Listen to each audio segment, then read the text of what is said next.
வணக்கம் மக்களே. இன்றைக்கி வெல்கம் டு மாஸ்லமி கிச்சன். இன்றைக்கி ஆப்பம் செய்கிறோம். ஆப்பம் செய்யறதுக்கு தேவையான பொருட்கள் பார்க்கலாம்.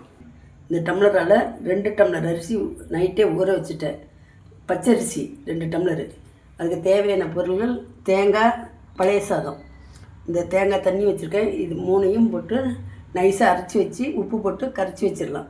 8 மணி நேரம் ஊறினதுக்கப்புறம் திரும்பவும் காமிக்கிறேன். ஆப்பத்துக்கு பச்சரிசி, பழைய சாதம், இது தேங்காய் எல்லாம் போட்டு நல்லா நைஸாக அரைச்சிட்டோம். இப்போ பனிகாலங்கிறதுனால கொஞ்சமாக இட்லி சோடா போட்டுக்கோங்க. இந்த அளவுக்கு தான் போதும் இட்லி சோடா. இப்போ ஊற்றுறதுக்கு முந்தி நம்ம எடுக்கலாம். இது அப்படியே ஒரு இடத்துல இருக்கட்டும். நல்லா புளிச்சோன்னா நம்ம ஊற்றுறப்ப காமிக்கிறேன்.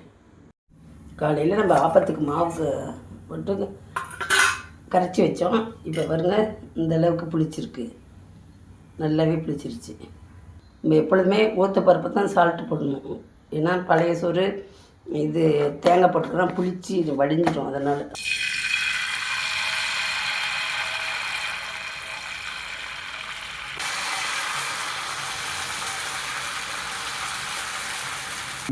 இந்த பக்கம் வெள்ளை இருக்குது, இந்த பக்கம் நல்லா சாஃப்டாக இருக்குது. பாருங்கள், இத்தனை கண்ணாக வருது.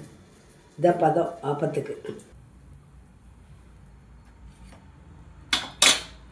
ஓரமெல்லாம் மெலிசாக உள்ளார பாருங்க, பந்து பந்தாட்டம்.